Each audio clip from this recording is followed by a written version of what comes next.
దూరంగా చూస్తున్నా. నేను కొడితే వట్టి కొట్టు నాకు అలవాటు లేదు కదా. చూద్దాము.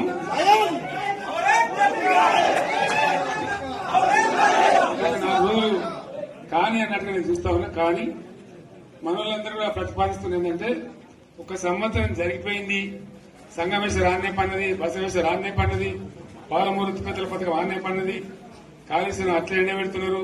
ఇవన్నీ అన్యాయాలనే. కాబట్టి ఫిబ్రవరి నెలాఖరులో ఒక పెద్ద బహిరంగ సభ పెట్టాలి, ఇక్కడ కథ చూడాలి అని జరుగుతూ ఉంది.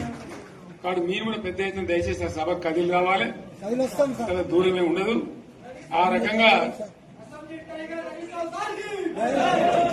తెలంగాణ శక్తి ఏందో మరొకసారి చూపించి వీళ్ళ మెడలు వంచి ఇప్పుడు సాధించాలి. భవిష్యత్ కోసం కూడా కొట్టాడకు మనం సిద్ధంగా ఉండాలని తెలియజేసుకుంటూ, పరమేశ్వర్ గారికి అంతటి లోకమంతరం ఇది. ₹1 కోటి భూమి ఇప్పుడు 50 లక్షలు